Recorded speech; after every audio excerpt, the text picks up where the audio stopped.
Hello, today I'm going to show you how I did this little sketch. I did it one morning last week and it was very quick, so it's only going to be a very quick little demonstration just to show you how I use the watercolour with the Inktense blocks on top, wet in wet. So it has to be done quickly because you need to keep the paper wet whilst you're doing it.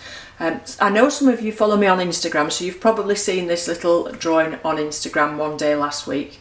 If you don't follow me on Instagram and you'd like to see more of my own work, the link to that is down below in the description and also in the about section on my channel. Okay, so I'll just talk through how I did it. The colours might not be exactly the same today. Don't forget when you're using watercolour that the colours will fade as they dry, so you always need to be putting them on stronger than the actual colours that you want. Okay, so I'll just pop that to one side and I'm using a decent big brush. And I didn't wet the paper first, I don't think. I just set off drawing and I didn't do any colour in the sky because it was one of those mornings where it was a very clear sky and there was no colour in it, so really, a bit like today actually. So I was just drawing the distant hills, which were a very grey colour, the grey of the trees, just getting some shapes. So I'm not looking in the same direction at the moment, so I'm just guessing really on some shapes. Maybe some tree lines and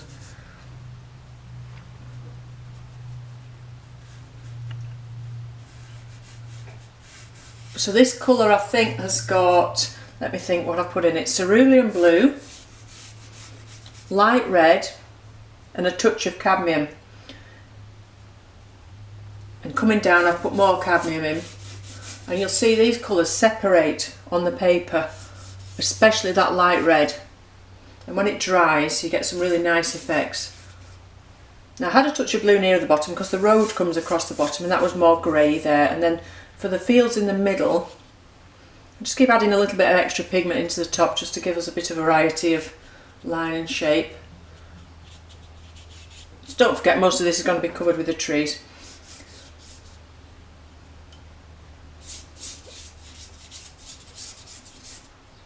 And in the middle where I wanted it to look more like fields, I've added some yellow to that grey to give us that green colour. Again, it's slightly brighter than the one that I did earlier.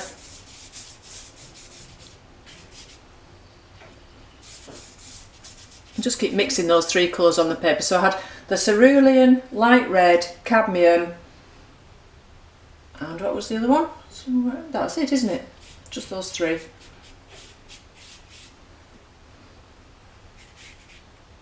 Maybe a hedge or something up there.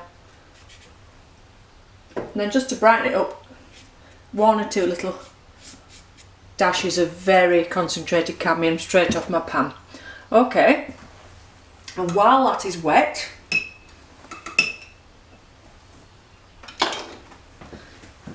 I then got my Inktense block and drew some trees in. So can you see how it sort of melts? I don't know if you can see that, it's sort of melting into the paper. And then as you reach the dry paper at the top, can you see that action I'm doing with my finger and thumb? Just to get some variety in those shapes, as if some of those branches are going away, some coming down towards you. Make the tree as 3D as you can. This one's just out of my head. You know, just vary it a bit.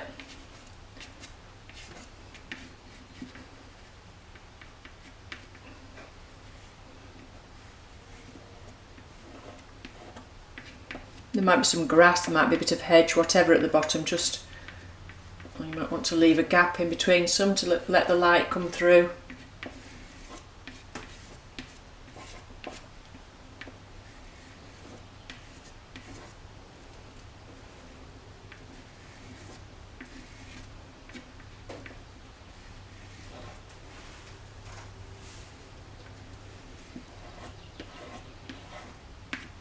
Oops.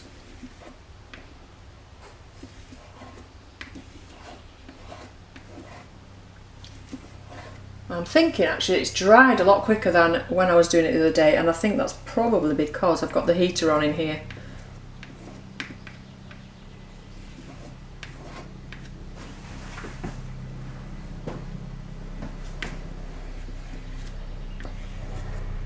So I'm just using the one colour of Inktense, but of course you could go get some more colours in there. Perhaps some green for some ivy coming up the trees. And actually the greens in the Inktense are quite natural compared to some of the watercolours you get. I don't usually like using greens straight from the shop, as it were, but with the Inktense they've got some really nice ones.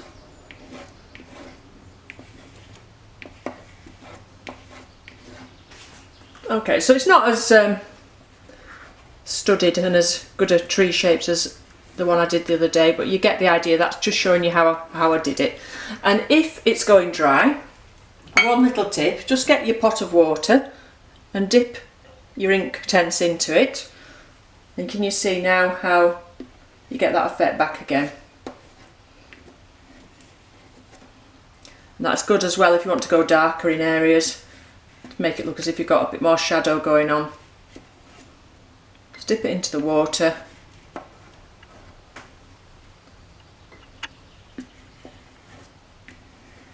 And again, that gives you a more 3D feel to your trees because you've got a lot of light and dark going on.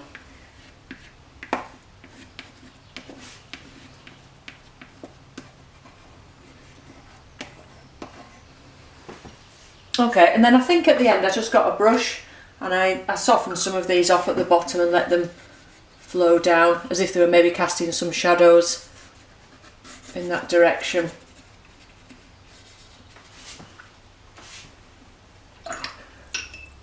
Okay, so I hope that you enjoyed that. If you look at this one now compared to it, you can see this was much softer. I'm just wondering whether I actually put a bit of water on here to begin with. I perhaps did. My memory's not that brilliant, but I've got quite a hard line up here, so maybe it would have been nicer to put some water on there. But then again, if it's a distant horizon, it perhaps doesn't matter that it's a hard line. It could be trees or the mountains, whatever. Okay, so have a go with that. These Inktense are really good playing around wet in wet. Like I say, you've got some fantastic colours. This green one's really nice, quite a natural green.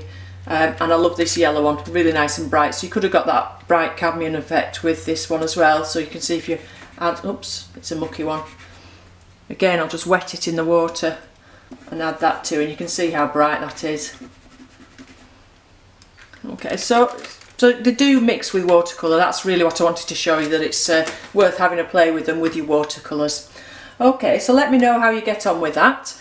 And you can see how much this has dried, because obviously this is still wet, how much lighter it is when it dries, comparing those colours.